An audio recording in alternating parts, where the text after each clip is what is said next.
gets on my tits. I don't like it either very much.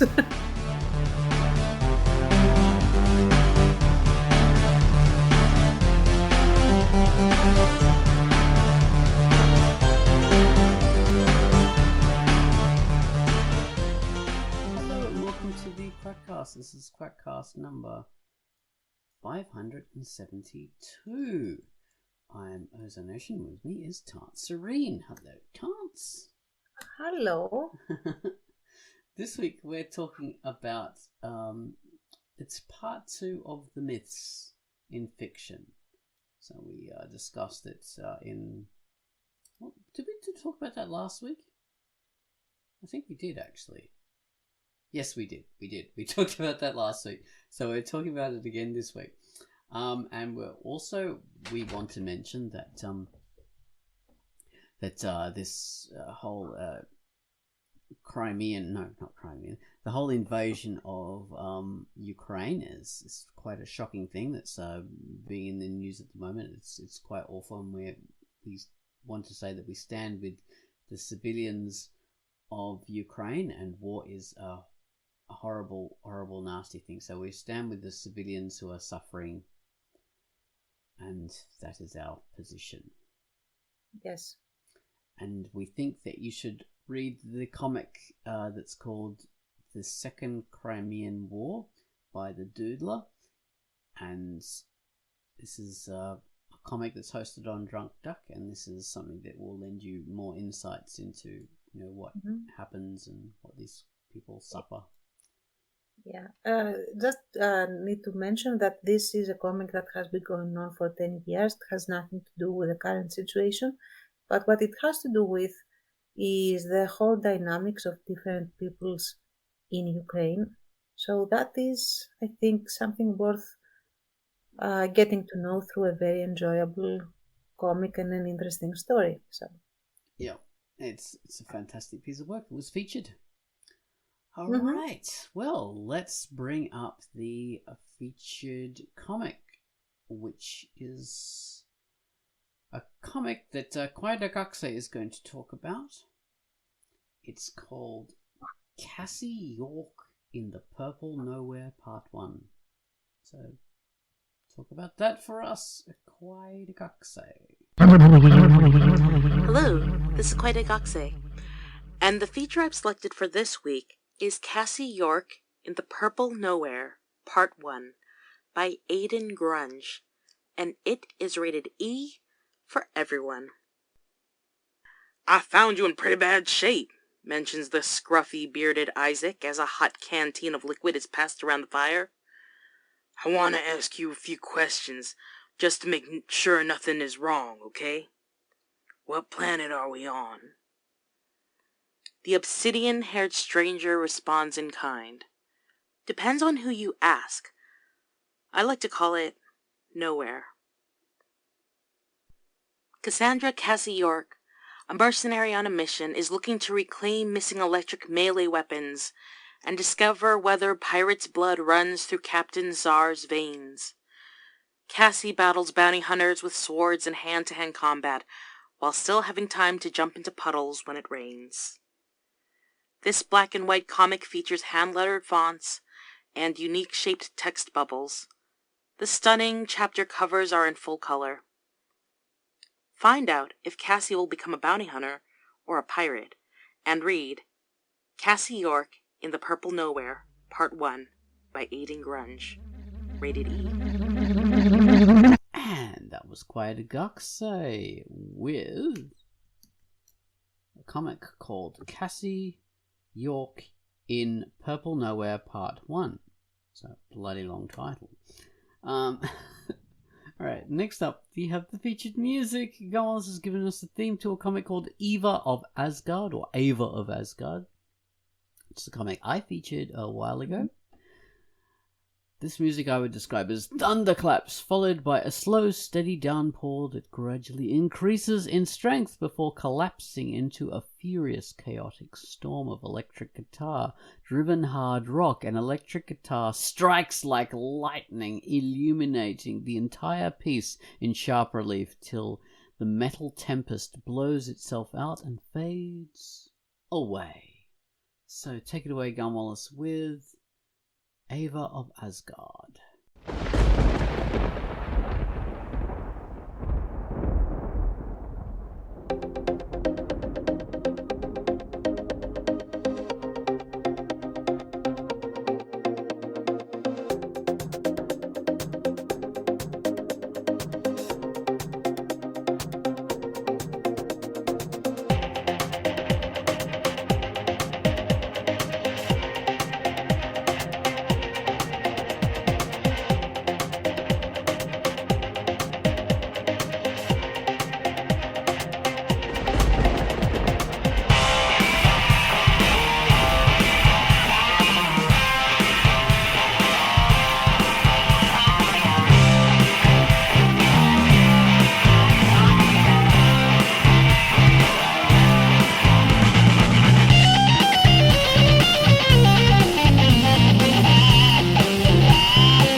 Gunwallace with Ava of Asgard.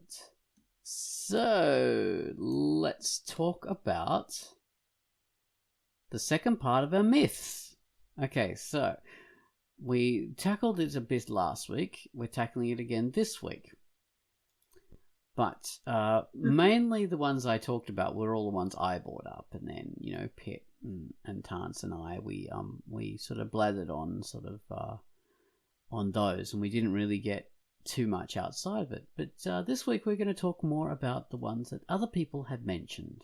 So thank you very much for contributing to the damn thread. Now there's a reason for it. Thank you. Yeah, Andreas Helix Finger, Kemono Comic, Bravo, the Gene Joke, all these great people. Sorry if I missed out anyone. But yeah, a lot of people contributed. So we talked about a couple of them in the Patreon video. Let's not go over those ones again, because they're a bit gruesome. This is Bravo. Bravo, fantastic contributions, but he was specifically talking about gory, bloody stuff. Exactly. So if you want the gory, bloody stuff, then listen to the Patreon video. Right. Okay, so what have we after then? Okay, so Andreas Helixfinger brings up a couple of things, like he's talking about Jaws. So Jaws gives us sharks that are evil, that are nasty, that have got huge chomping jaws and want to just eat us all. And I think that was in response to something I brought up in the initial thing about this, was the fact that in movies there's the myth that wild animals are evil and they want to eat us, and wild insects. We talked about this last week in the QUACKCAST. We did. Yeah. Mm-hmm. So he's bringing up Jaws as an example of that. All right. So what is a new thing? Let's see. Oh. Proper sword fights all involve spins. Oh my god. Proper fights involve something that is airborne. Flying kick. A spinny fly kick. Back kick with a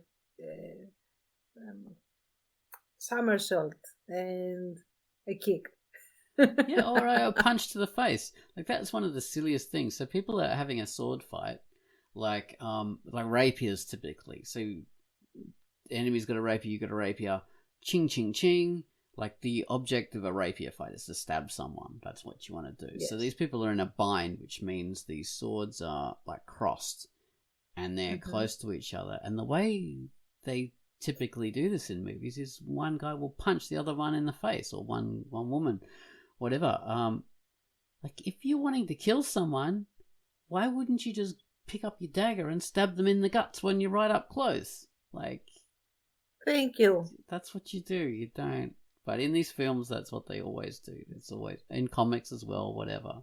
There's always like the punch or the kick. I'm proud to say that in my sword fights in my fantasy series, like the novel, nobody does that. If they can stab you, they will. They will not punch you.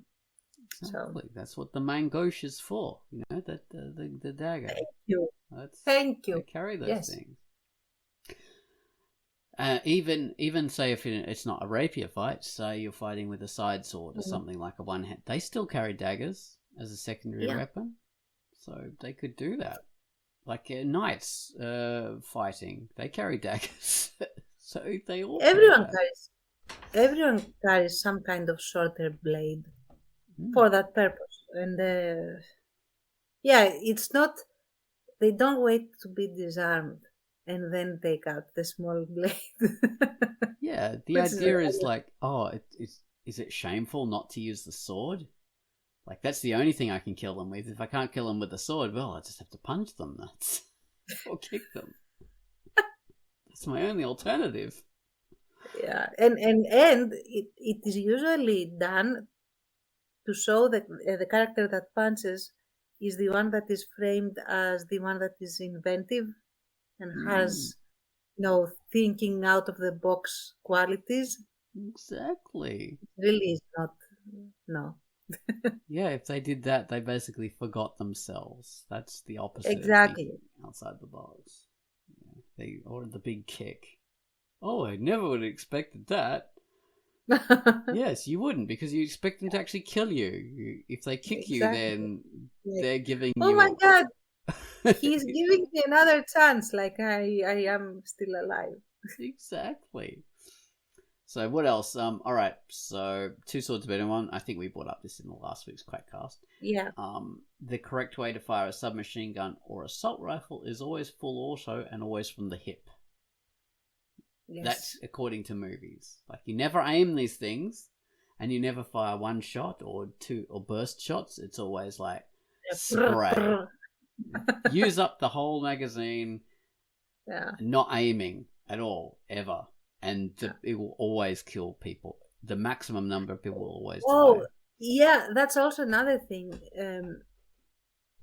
At least as far as I know, and I'm not, of course, an expert on guns or anything.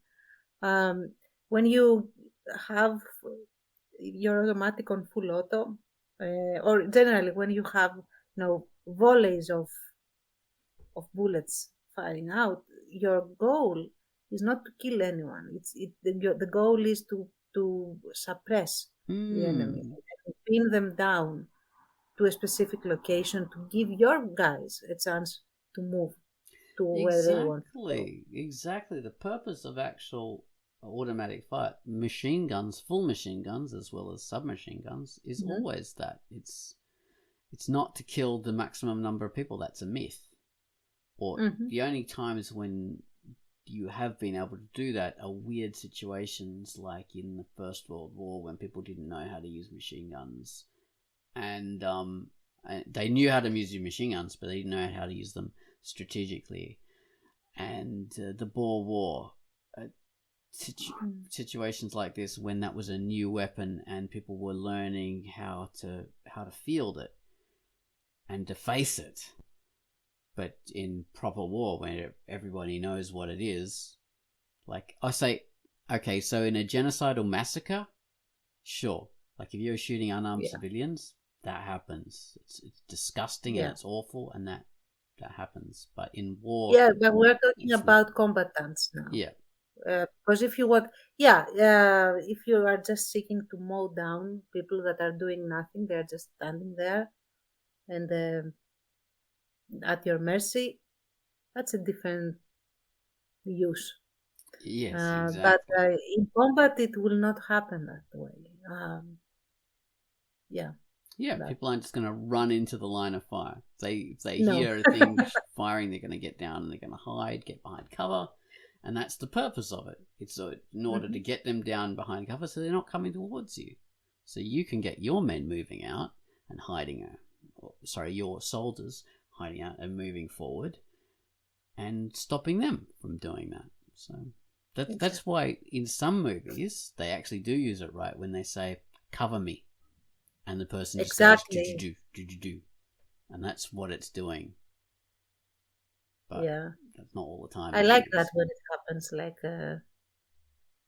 and they actually use it properly. They don't drop anyone. They just force the other guys to hide behind pillars and exactly. Yeah. And the purpose of machine guns isn't necessarily to kill people. I think the inventor of the Gatling gun, the idea behind it was, I think the inventor is apparently, he was a doctor originally. And so the idea was that the Gatling gun was meant to save lives. In that, by having a Gatling gun, it meant that you didn't have to have a whole bunch of troops firing guns. One guy could do the work of all them, so you're saving the amount of soldiers that you have to field. And the other idea was, because it's such a terrible weapon, able to field such fire, it meant that that people would be mad to face it. So the idea was it would make war untenable. So of course that doesn't happen. He didn't count on the tenacity of the human race to kill each other. But the ironic thing is, most weapons of war, not most, but many weapons of war have that as the design philosophy. Flamethrowers were meant to be meant to make meant to make the use of them so horrible to face that you wouldn't want to face it. So they're meant to be an anti-war device, but it's the complete opposite. Nuclear weapons as well are meant to be a deterrent, but I mean they sort of are, but when they're used they're absolutely horrible. So anyway, that's a side thing. I don't know whether I should bring up the rest of these ones that I've got in listed here, because they're a bit it depends on what you want to talk about. Alright. Okay, one of the myths of fiction is that all women have huge boobs, and small boobs are rather rare and shameful, and people with smaller boobs are always, oh my god, I wish I was huge. Yeah, small boobs. That's fiction as well. Not many women have gigantic boobs. That's not really. And actually, they are not very. Usually, women that do have them, they are not all that happy with them. Usually. For many reasons, including that it is pretty painful to carry around those fun bags. Exactly, it makes sports difficult. Fighting, just even exercising, all this kind of stuff. But the fact is, in movies, women are the star woman, the protagonist woman, yeah. Usually, always this is just a standard thing. You'll notice this. If you ever do suddenly notice it, you won't be able to unnotice it. They've always got large boobs. And that's not a pervy thing. It's just that that's a fact of movies, and that is not reflected in reality. No. It's weird. I guess also it depends a bit on the movie. I mean, if they want to project a different style of woman, they will tend not to showcase the boobs as much, although they always use the push-up bra one way or the other. The assets are assets for a reason, I guess. So there's no flat-chested women or women who are close to flat-chested, and if there are, then it's, oh, you're really boyish, aren't you? Are you trans? No, that's a totally bloody natural thing to be flat-chested, or have small boobs. That is not a weird thing at all. But in those films, it's treated like it, and it's starting. it's not the trend, but it's sort of the trend for men to have six packs and actual pectoral muscles. There's a lot of men don't have like visible pectoral muscle. I mean, every person on Earth has pectoral muscles, but the idea of like bulging pectoral muscles is like that's the common thing, but that's not a standard thing for men to have. Like a lot of men have saggy booby kind of looking ones. A lot of men have just flat. So flat. Most men have just flat. Exactly. But yeah, this is the myth that movies and even comics, when we draw people, like, we're all guilty of this. Like, okay, we're drawing a woman, so she has to have boobs of a certain size. A man has to have a chest like this, that kind of thing. So we're all guilty of creating a fiction where we agree to certain like archetypes. Yeah. Just as a matter of course. All right. Let's see. I mentioned the fact that knocking people out is always humane. We sort of covered that now on video quackcasts. Women with periods. That's another thing. So the idea is women with periods are always angry, always enraged, super emotional, and hormonal. Yeah, and they're violent, and they're justifiably violent. So they will often get away with like committing crimes, or they do really brutal, nasty things. And it's all right, she's on her period, so that's just what happens. Or they can just be assholes and blame their period for it. Whereas, or they also get the munchies, like they get super cravings of sweets and stuff. So it's not like that. It's not like we do not Hulk out. Okay. Exactly.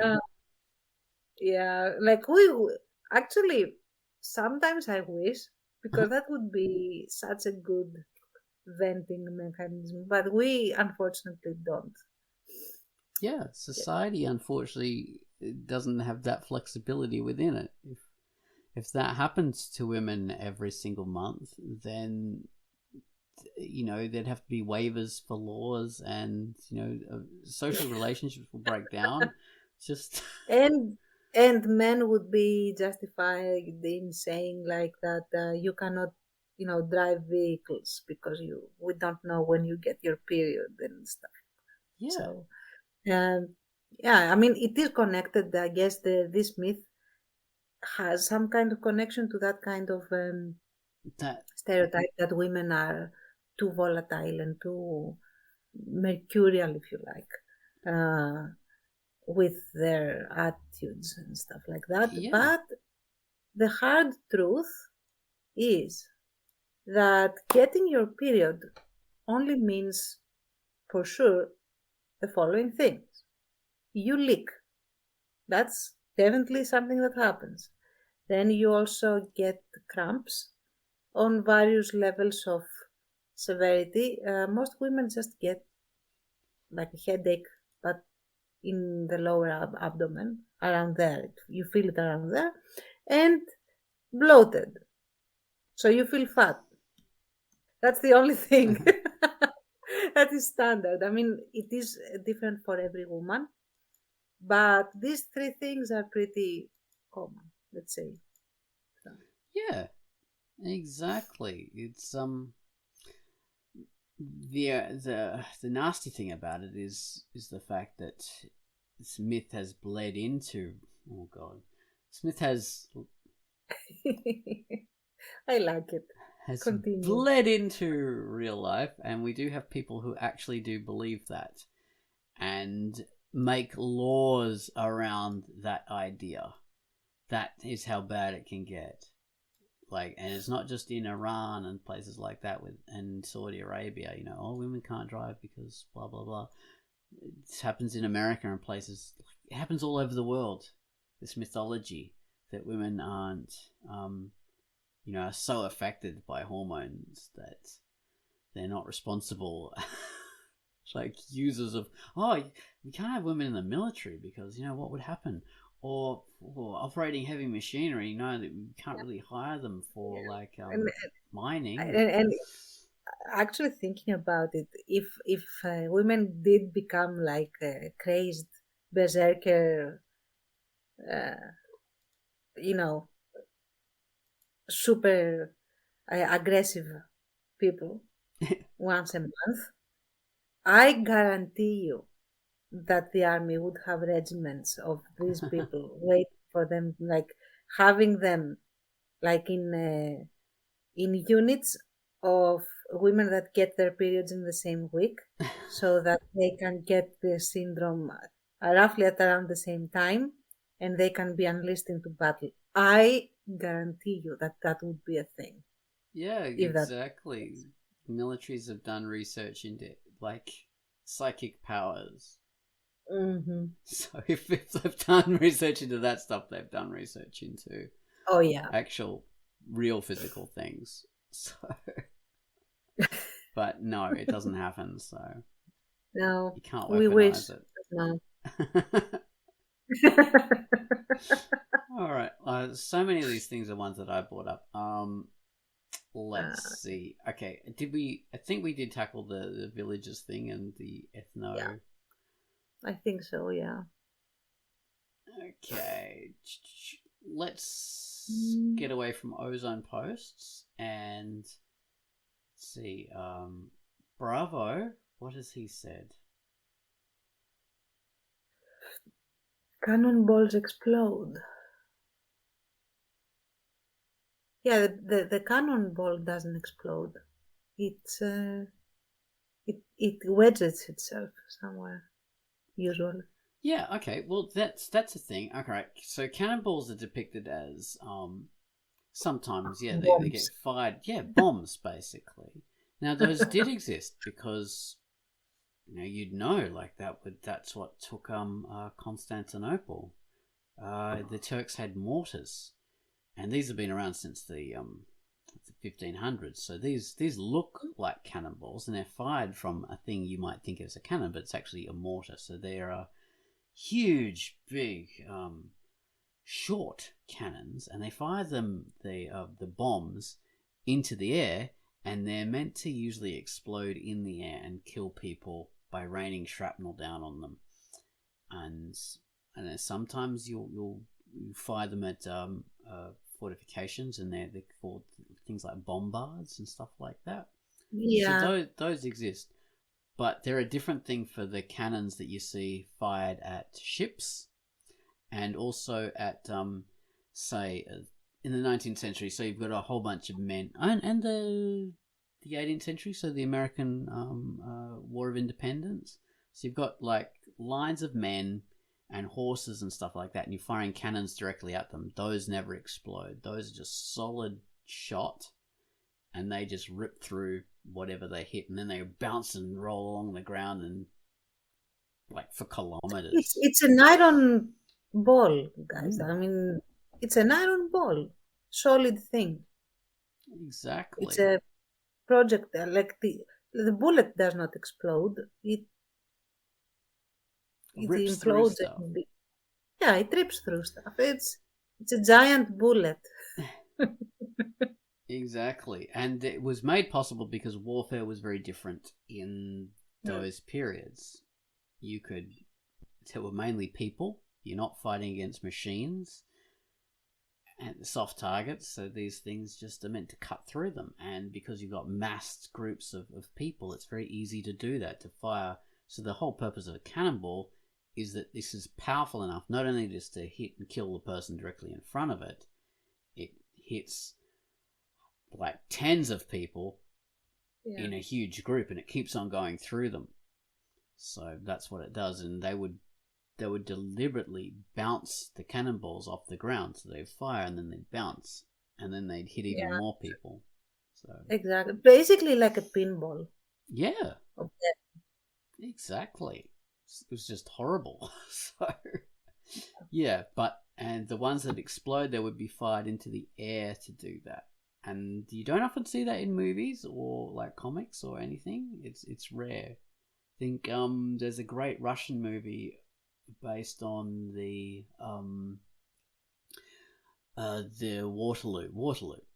So great film that depicts mortar shells actually exploding in the air, and that's very realistic. When I saw it, I thought, oh god, that's silly, when I first saw it, because I didn't know about mortar shells.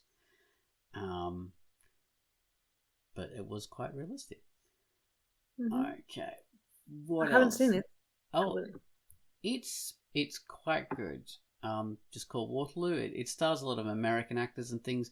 They had Russians as the extras. They actually had the Russian army being extras, which is pretty amazing. This was during Soviet times too, so it's a pretty unusual kind of situation with American actors like Rod Steiger playing Napoleon. So yeah, it was pretty awesome film. I own it on DVD. All right, so what else have we got? Apocalypse being inevitable. We all agree on this in TV shows and comics and everything. Everyone agrees that apocalypses just happen, which so far they haven't. Still waiting for that. And it depends on how you define them. I mean,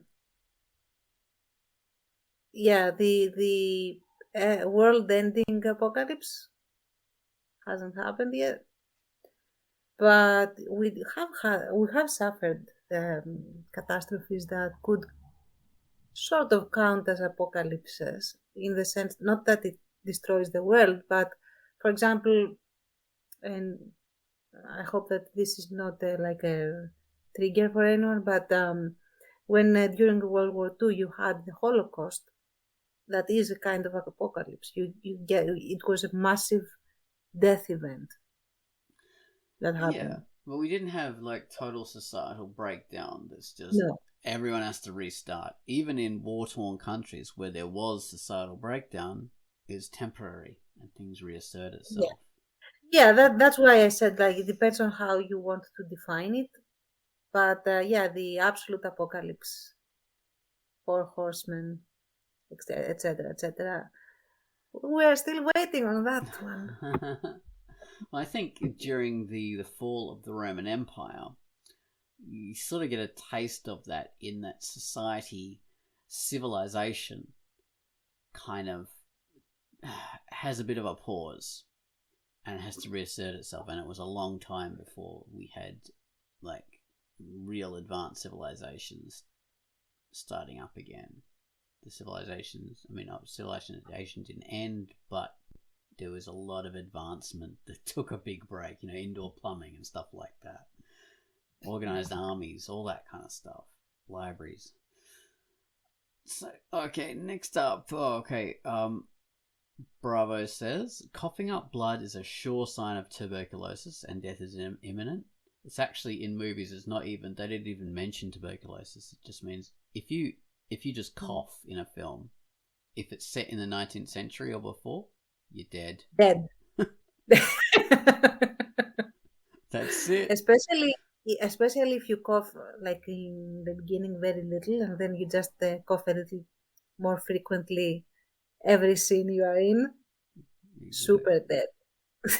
Persistent cough, you buggered. There's no cure. You have one here that I want to talk about a little bit, that women die from broken hearts. Yes, that if like a woman, if she is very sad in a period piece especially, dead. Yeah. However, there is some truth in this, but not just for women, for anyone. You can die of a broken heart, and how this happens, and we actually learn about that in when we are supposed to assess people, what to look out for, to tell the EMTs and stuff. If someone has suffered a lot of sadness, and that varies from person to person, you cannot really know. there is a capacity for the organism to have such high levels of stress that the hormones and the hormonal imbalance that comes through all the hormones secreted into the bloodstream due to the stress, that you might get a temporary heart failure out of this. And if people don't catch it immediately, then you will die. And that's dying of a broken heart. And there is, I think, it's even called that, I think, like broken heart syndrome. So it can happen. It is a thing that happens. It just doesn't happen like, oh, she's a lady and she's very sad. And die of sadness. That's a Yeah. common cause of death in all films. Women always die of Yes. sadness. Yeah, and it's only women. And it's like, actually, men might be in a higher risk of this. So take Yeah. care of yourself. Yeah, it's death is an equal opportunity game, unfortunately. So what else does Bravo say? All right. You can hit someone so hard they cough up blood, but some bandages and they're fine. Yay. Yes. Yeah, internal bleeding is not really frequent unless you want that hidden wound scene where they collapse later suddenly for extra drama. Internal bleeding is not very popular for movies, especially because it's not something you see. Yeah. You know, There's not an blood. obvious cause. Yeah. And It so, happens yeah. in film occasionally, but it's hard to depict, like you say. It's hard to explain to the audience that it was an internal injury. Sorry, you can't see it. Have to have an autopsy or something. Can't fit that into the film, so we have to show something else. But yeah, bandages aren't going to fix up internal bleeding. No. No, you need an operation for that. Mm-hmm. Nobody bathed in Europe from the fall of Rome until the Renaissance. So this is a common idea. The first time I ever noticed that was in the Monty Python's Holy Grail with the disgusting peasants who are covered in mud. And then it just became a huge, maybe it was an ironic kind of thing there because, they usually didn't show muddy peasants. But then in all fiction, it has become standard for everyone to be filthy and dirty unless they're, royals. Yeah. And even then a little bit. And I think that might be a little bit reactionary in that if you see period pieces from, I don't know, the 50s or 40s, 50s, around there, maybe even 60s, 70s, I'm not sure.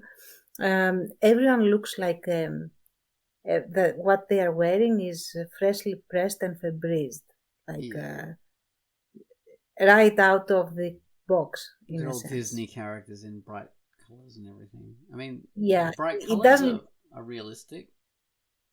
Yeah, it's not the colors; it's the way that the fabric it's clean. falls.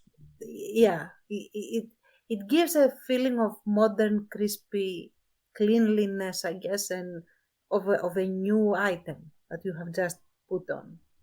It's not weathered, basically. Yeah, but that's different from being clean. And the remedy for this was to roll everything in mud.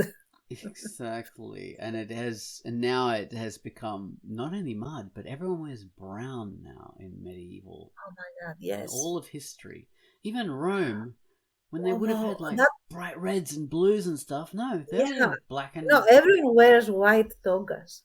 Oh yeah, there's that.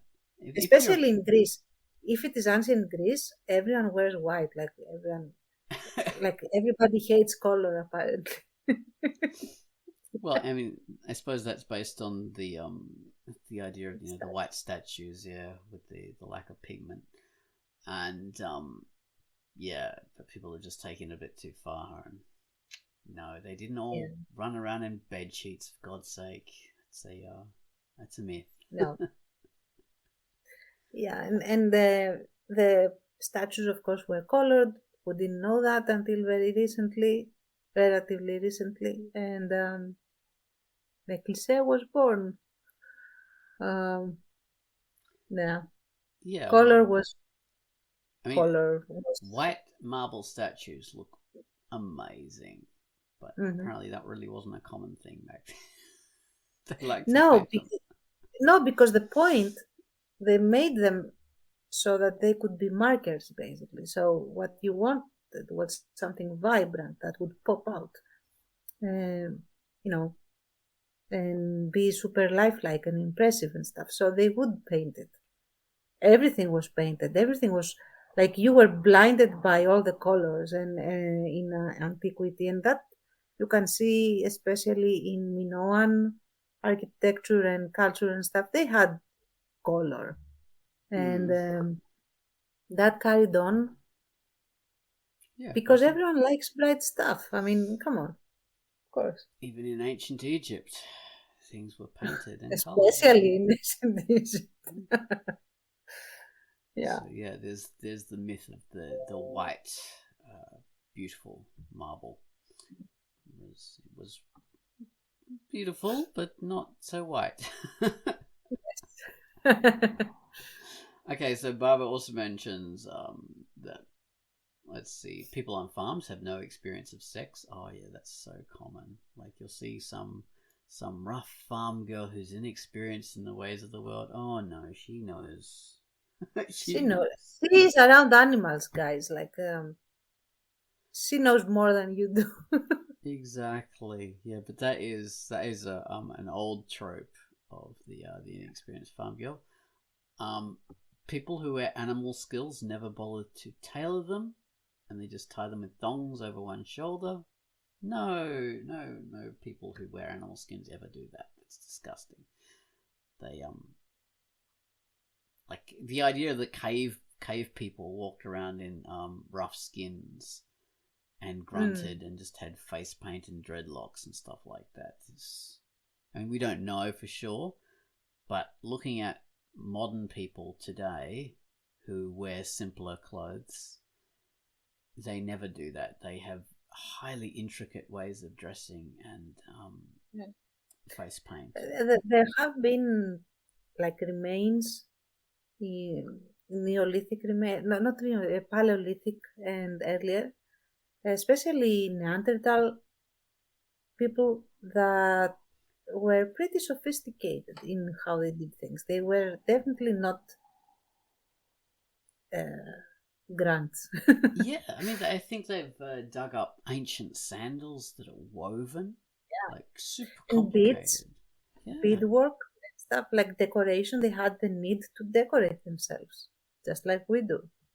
exactly. So your old grunting person with this, forehead that's coming out here and just going kind of thing is like that's a persistent silly fiction. Yeah, wearing rough animal skins. If you've got the technology to skin an animal and tan its skin, you're not gonna just like that. A skin is a highly valued object, so you're not gonna just leave it as a rough, disgusting, bloody No, rag draped across your form. no, because it will rot eventually. You leave it like that. Exactly. Um. All right. So what? Oh. Mm. Oh yeah. After all government collapses, money still is good.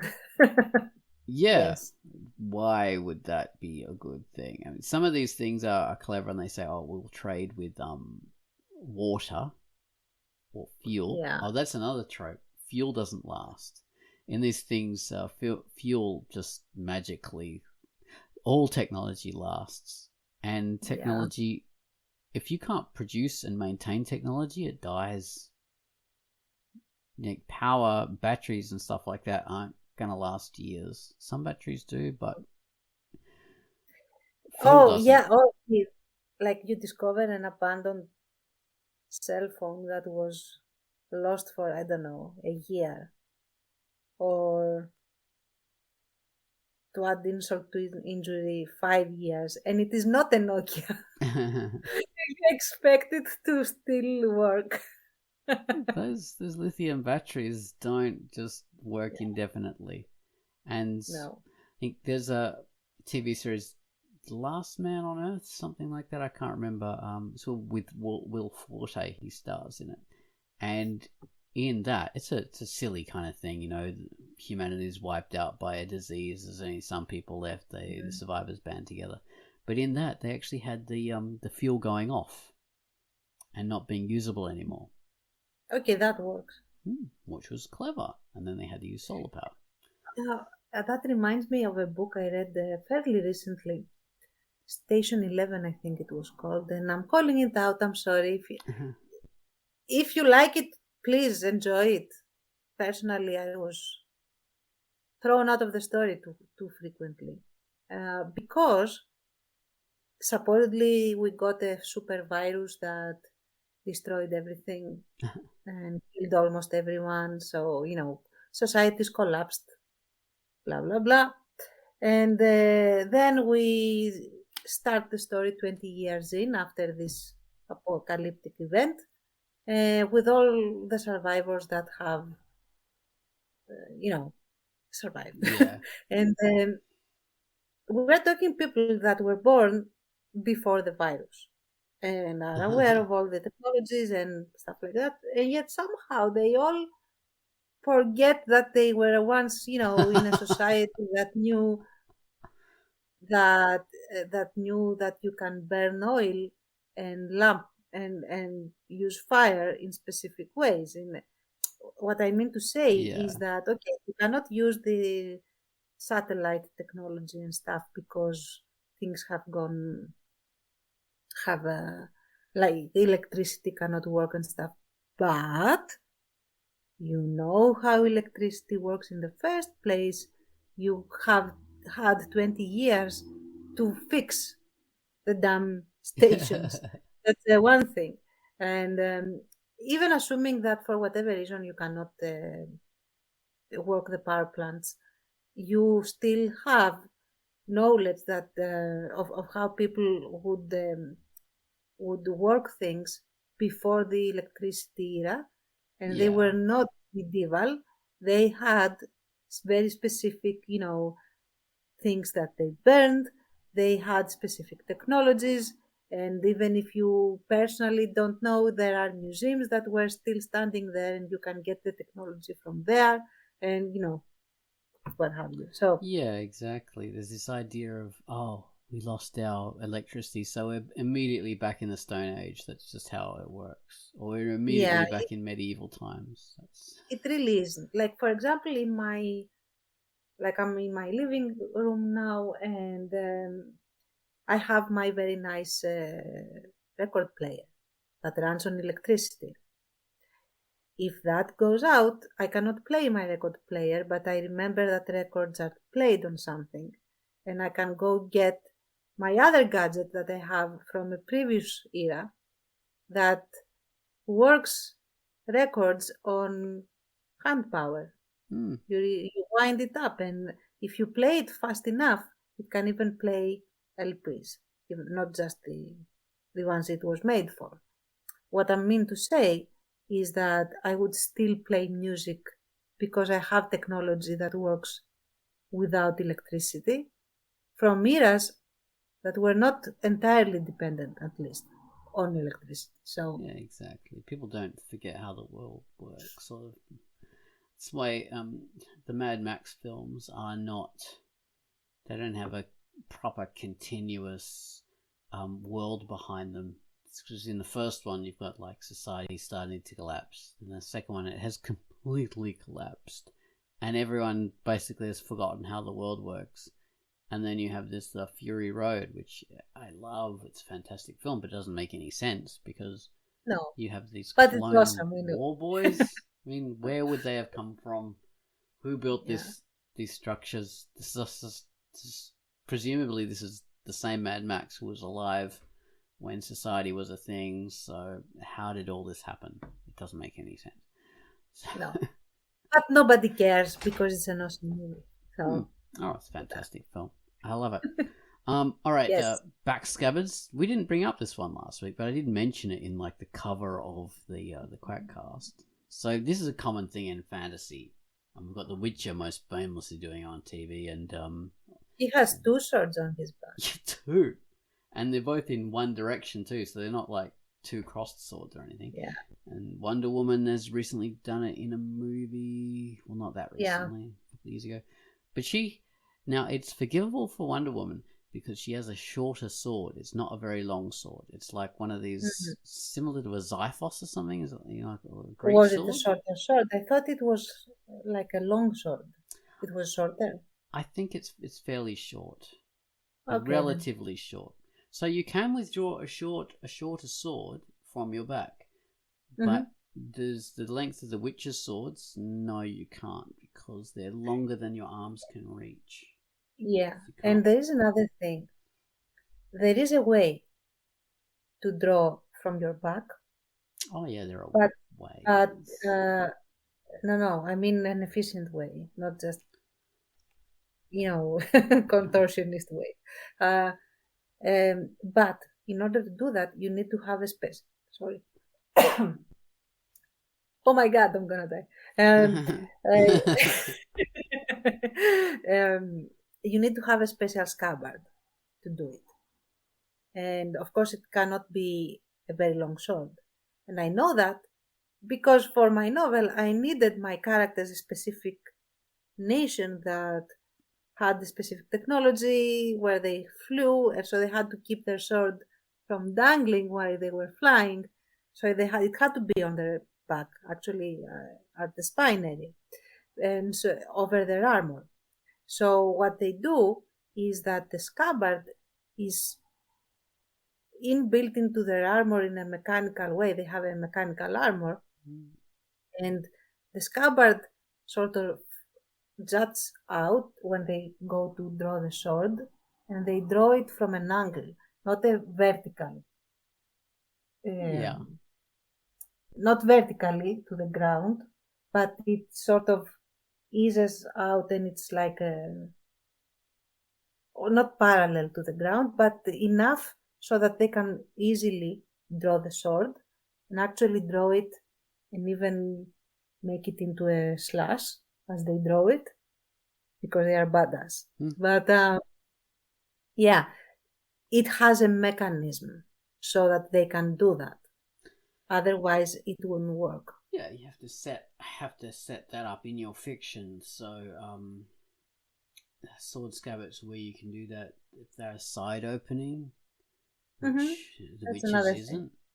If they're a side opening, you can do it, and if the sword scabbard moves downwards, so and you can do this yourself. So if you're pulling a longer sword and you're also with your other hand pulling the scabbard downwards, then you make it easier to withdraw.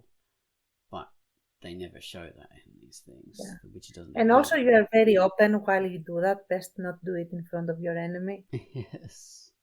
So. But yeah, it wasn't done in history. It wasn't done in reality. People. Yeah. Unless they had really short swords, there are some kind of indication that might have been done, but the only times when people carried swords on their back was generally as a way of carrying them, as in carrying them from place to place. Yes, not. I was going to say that, but yes. So, totally. Heaving it. Yeah. They do show. Carrying it around. And that could, warrant having, 2 swords on your back, one beside the other, because you are actually just carrying them. Like a rifle. Yeah. But say in Conan the Barbarian, the first Conan film, he does that. So they show him walking everywhere with his friend Subutai, and they're, running along, and he's carrying his sword on his back as a way of being able to run more easily. And then when he actually goes to use it, they show him moving the sword down to his hip to actually use, which is fantastic.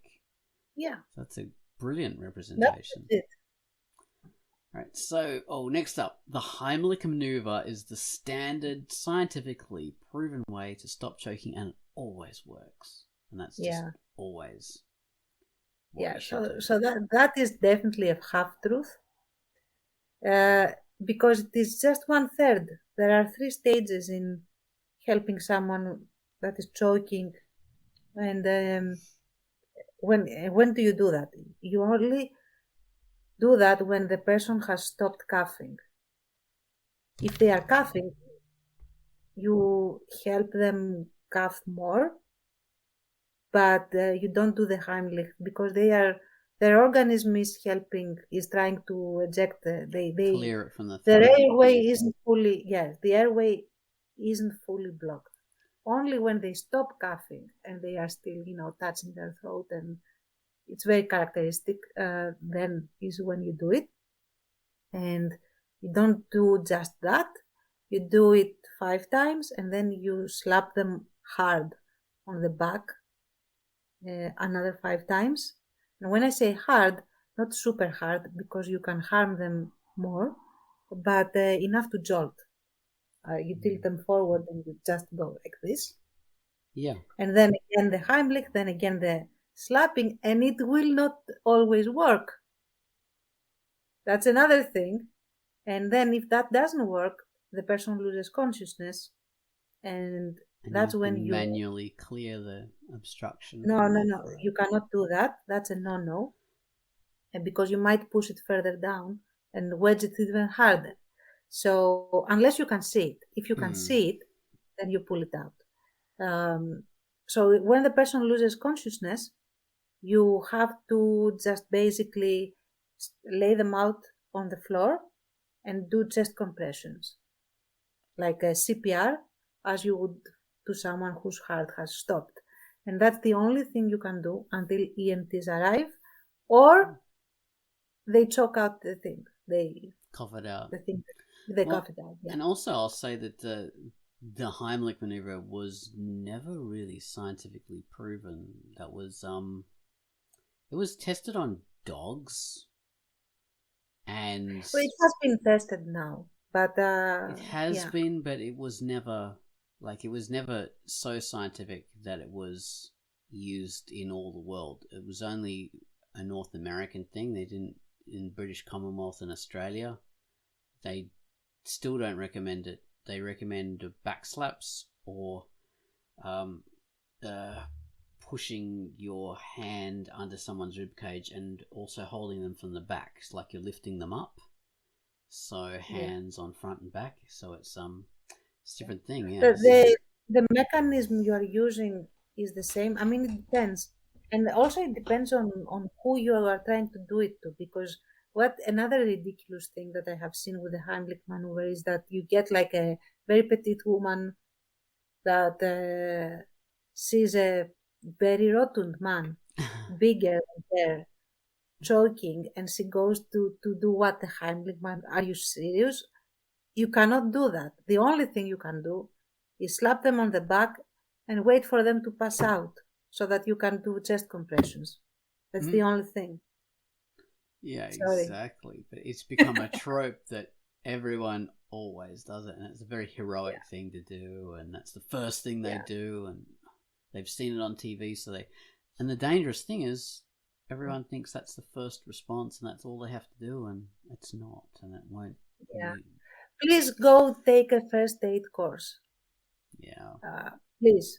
It will help you feel confident, and you might actually save someone someday. Please do take a course. Yeah. Exactly.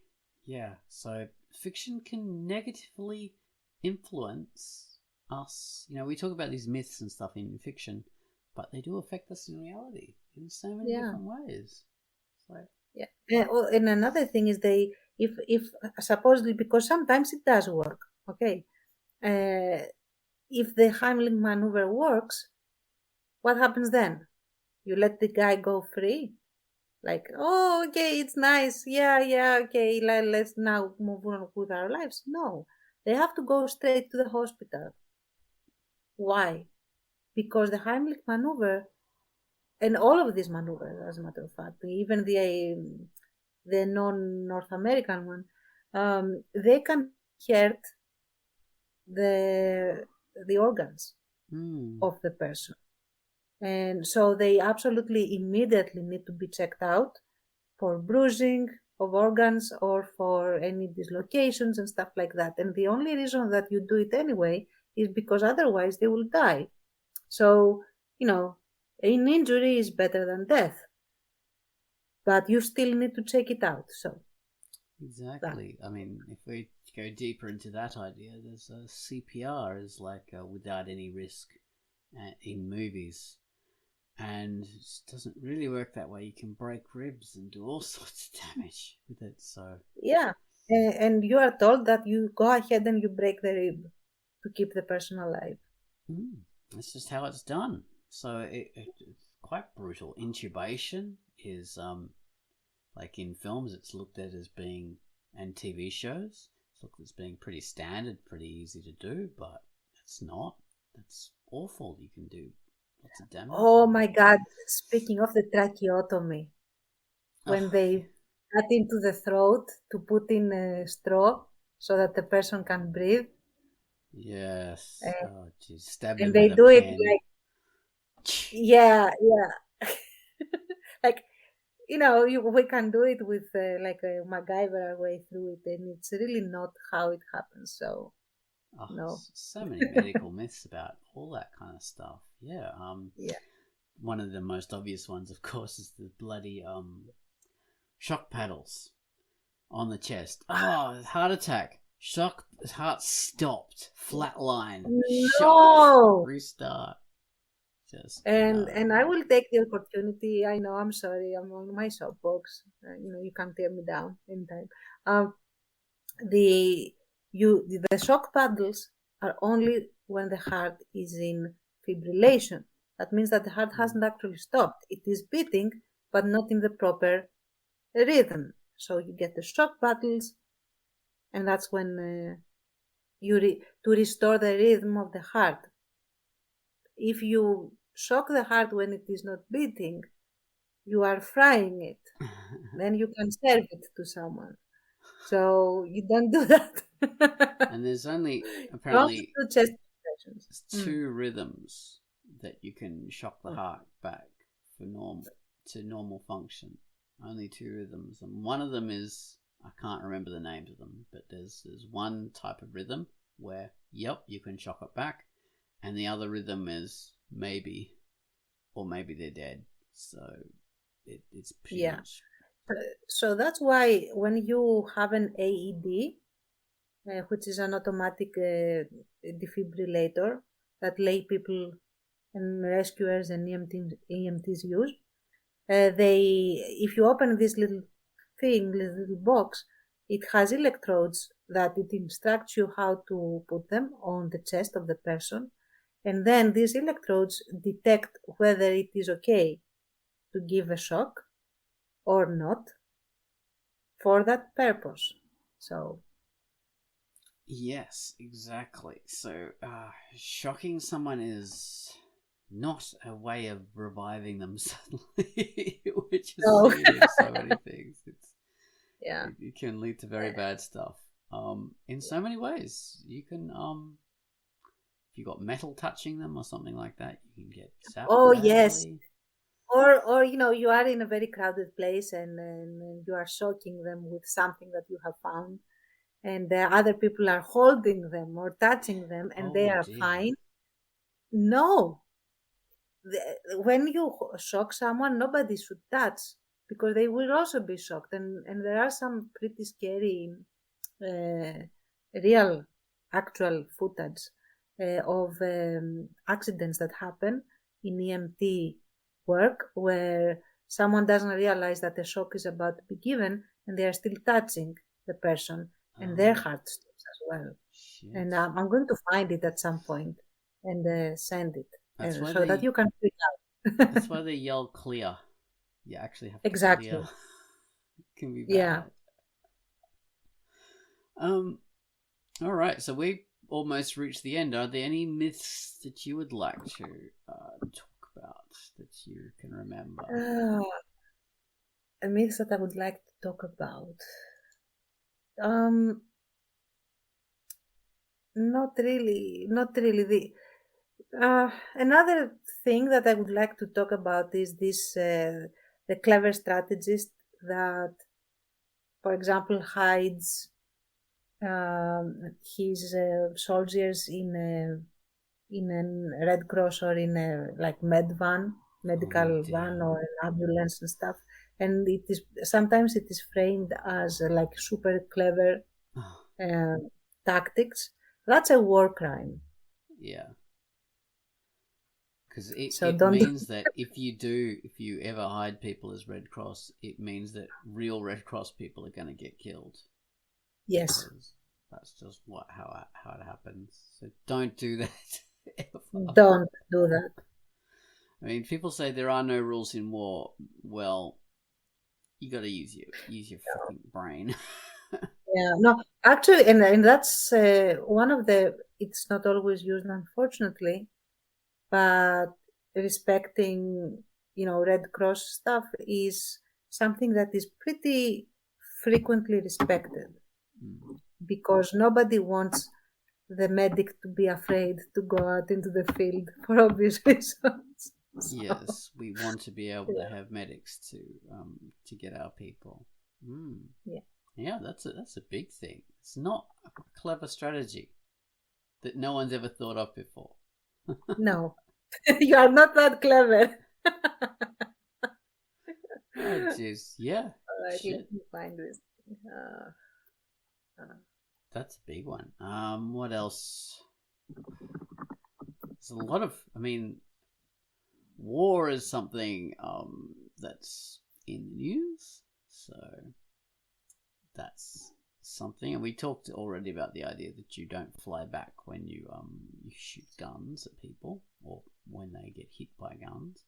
Oh, okay. One thing that is in all war stuff is the minigun.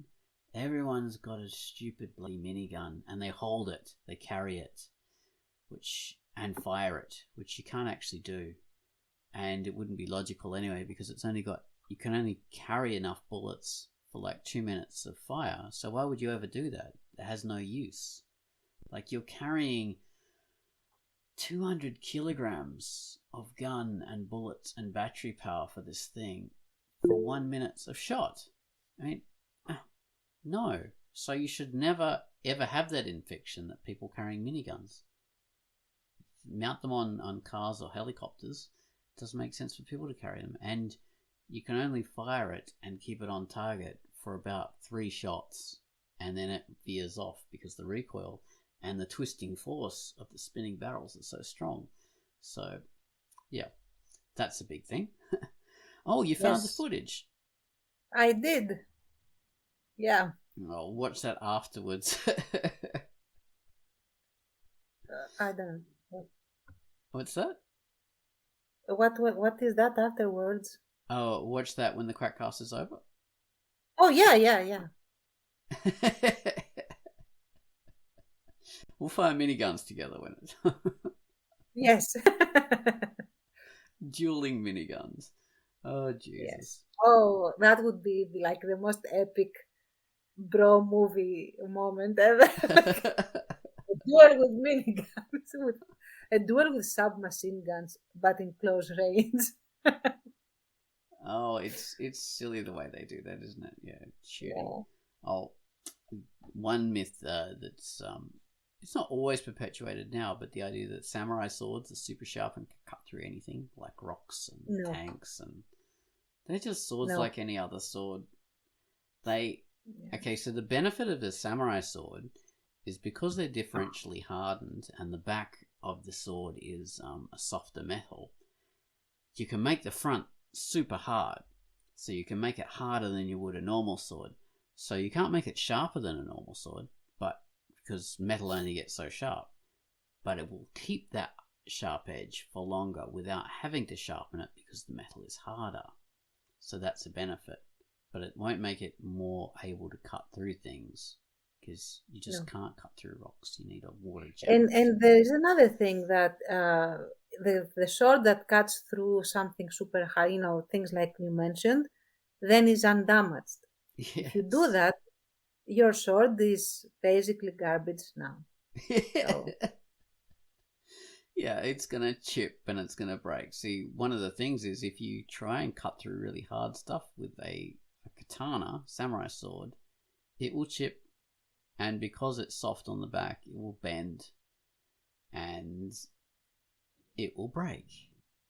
It's very likely to break because that's how they're made, whereas a more European sword that's tempered throughout the blade rather than differentially tempered will have a spring temper and will take less damage because it doesn't have, a very hard part. It's all tempered to the same amount, so it'll spring back. So that's one thing. So the idea that samurai swords are super, they're also not super fast because they're quite heavy and short. So they're no faster than any other sword. They're two-handed and short, which means you can have a lot of rotational speed with them. So there's that. But yeah, that's pretty much all. They're just a sword like any. All swords are pretty much the same. Yeah, they are a sword, and and they are not actually considered the best sword by people that know swords anyway. So, well, really, there is no such thing as a best sword. It's the best sword for the context and I mean, your in culture. its class. Yeah. I mean, in it as a sword in its specific class of swords, if you like. That's what I mean. Yeah. But yeah, personally, for example, I really like Damascus swords, but I just like them because I like how they look, and I do feel that they are works of art in a sense. But that's me. It's not that they are like a magic sword or anything else. So yeah, my favorite swords are sabers, especially the big curved 1796 like cavalry sabers, like a big wide saber or a kilich or something like that. I love a wide blade, so that's what I prefer. I'm not going to pretend they're super and they can do amazing things that other swords can't. And why should they? I mean, you can like something because you like something. It's not supposed to be like the best ever. Exactly. You shouldn't pretend about stuff. Well, I mean, not pretend. You shouldn't propagandize about things. So, about anything. Yes. We won't go deeper into that. But, okay, well, I think we should wrap that up now. I think we've done about an hour. Yeah, yay. We have completed this. Ta-da! We get a little golden badge on our profiles. Achievement unlocked. Yeah, exactly. Exactly. All right, well, thank you very much for listening to QUACKCAST 572. Okay. Thank you. Bye-bye, people. Bye-bye.